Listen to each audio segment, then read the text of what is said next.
Well, there was some discussion of the anthropological approach, but I think the main thing that I'm an anthropologist. My training particularly focused on risk and decision science and trying to anticipate risks and avert disasters before they happen. But that's the dream. But that was when I founded the Vaccine Confidence Project 11 years ago. The idea was to build on, and it was very helpful to have Tisa's presentation just before, because basically we built our rumor monitoring model based on GFIN, ProMed, Health. We collaborated with ProMed and Health Map, looking at how media monitoring was being used to pick up signals of disease outbreaks. But we were looking at for signals of rumor outbreaks. And this was inspired by my having done a lot of crisis management in UNICEF, where we got there way too late in terms of vaccine rumors and ended up having to deal with a confidence crises and drops in vaccine uptake, and in some case, disease outbreaks like measles outbreaks.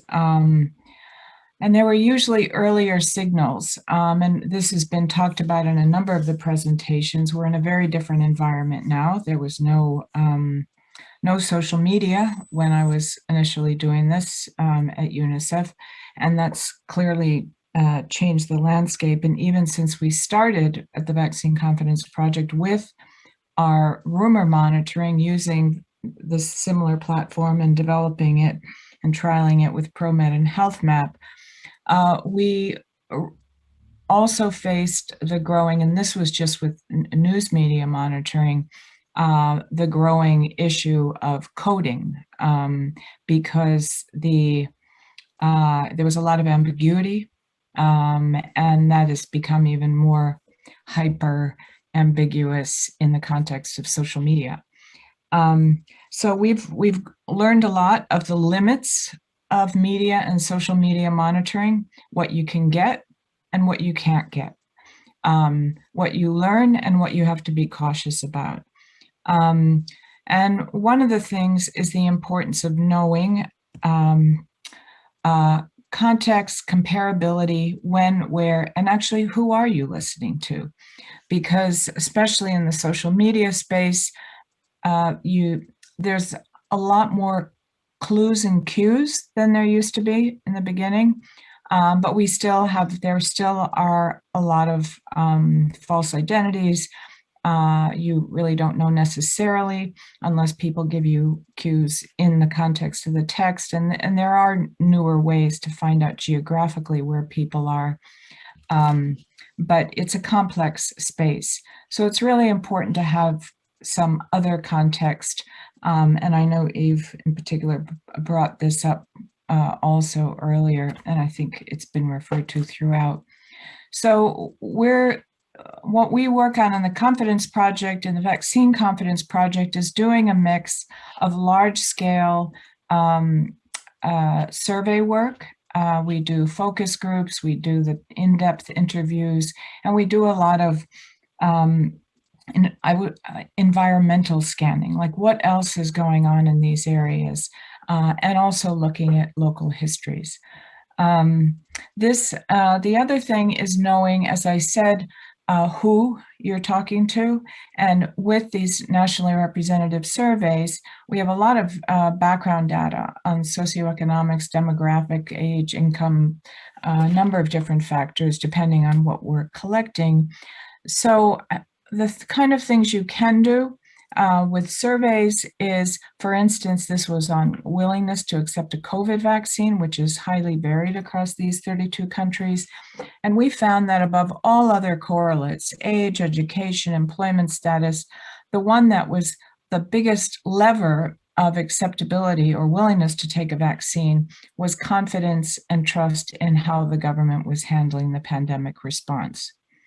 And those kinds of correlations you don't necessarily get. It's harder to get with social media, although what you can do is then once you see Lebanon, for instance, has very high, definitely will not accept a vaccine. Then you want to do a deep dive, and this is where social media can give you a little more of the insights on what's going on there, what are the nature of the concerns. And as has been spelled out very well in the previous presentations, the methods to get there. This was in a large study we did with Africa CDC on perceptions. This was, again, survey-based. We're now looking at some of these countries through different approaches to social media to characterize it a bit differently. But we did see, I mean, a lot of these reasons for not taking a COVID vaccine were not that different from the rest of the world. But then with social media, we could pick up on these themes that we identified with surveys and look for them in social media to see where it's clustering. The surveys also told us, well, what were the key disinformation threads and where were they coming from? So it was clearly the younger 18 to 24, it was male respondents, those who were more skeptical about vaccines generally, because we asked a lot of other questions that would indicate the background skepticism about other health interventions. We also found that those who relied more on social media were much more likely to believe some of these rumors. We can't forget context. I mean, I think you've all said it in your own ways and different throughout the presentations, but we can't lose sight of what's going on out our doors while we're online in another country. These are highly emotive, a lot of these questions, but we can use cues and clues from these different sources to inform our searches. Where is the pandemic? This kind of pandemic denialism, which if you don't believe something exists, why would you take the vaccine anyway? Which is really one of the issues we're facing in a number of the African countries, but it's not just there. It's in London, it's in the US, it's in Germany, it's in, this is not uniquely high or low income phenomena. Again, these are highly globalized. We did a lot of work using media monitoring around Ebola vaccine trials in the last 5 years, and this was a retrospective investigation into how rumors in Ghana led to the suspension of 2 Ebola vaccine trials, and by the time they recovered, it was too late. They were phase 1, and there were enough other phase 1 data that, the rest of the trials had moved on to phase 2 and 3. So basically, they never continued, and watched how these themes change over time. One of the things we've really learned is the volatility of sentiment, not just as was mentioned earlier, not just in terms of volume, but in terms of content, in terms of the nature of the concerns. People change their mind. People have different nudges, different information. We've been following, for instance, the social media and sentiment following the announcements of the AstraZeneca vaccine and the risk of blood clots.